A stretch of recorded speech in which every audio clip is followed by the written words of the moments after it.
Voy a hablaros de la felicidad del deportista. Yo siempre digo, es fundamental para poder implantar cualquier cambio en tu vida que el primero sea la práctica del deporte.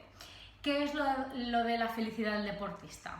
Pues hay muchas personas que practican deporte y que explican y expresan pues, que se sienten felices, ¿no? Esto de, ¡buah, qué bien me siento, que me veo capaz de enfrentarme a muchísimas cosas! Entonces yo quiero colocar la felicidad en un punto. ¿En qué punto la voy a colocar? Pues la felicidad del deportista no se da antes de la práctica del deporte, es decir, no vamos a hacer deporte súper motivados, pensando en que qué ganas, qué ilusión, voy a hacer mi clase de spinning o mi clase de body pump o me voy a correr unos 10 kilómetros, no. Esto se hace con pereza, ¿no? Yo soy deportista y yo pocas veces me levanto a las 7 de la mañana, que es cuando yo suelo hacer el deporte, pensando, uy, qué ilusión, ¿no? Voy a salir de la cama y voy a hacer mi clase de entrenamiento funcional o de CrossFit o de lo que sea.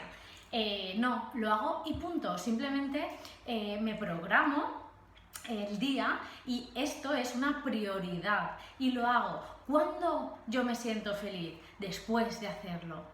Cuando estoy terminando mi clase o cuando ya estoy en práctica y pienso qué bien me va a sentar esa ducha, qué bien voy a enfrentar el día, ¿no? Y esto yo lo quiero transmitir porque realmente no es soy feliz, practico deporte, es primero practico el deporte y luego tengo el efecto positivo o la felicidad. Es decir, primero acción, después motivación. Lo hago y punto, me pongo en piloto automático. Y este esquema lo puedes utilizar para cualquier objetivo que quieras en la vida. No tenemos que esperar a que nos apetezca hacer las cosas, sino tenemos que hacerlas. Justo yo acabo de salir de mi clase de spinning y bueno, he pensado, no me apetece nada, pero automáticamente lo he hecho sin más. Y ahora me siento pues satisfecha conmigo misma. Y he pensado que esto te podría ayudar para que entiendas que realmente si tú quieres un cambio en tu vida, lo tienes que hacer, lo tienes que implementar. Sé que no es fácil, sé que no es sencillo, pero depende única y exclusivamente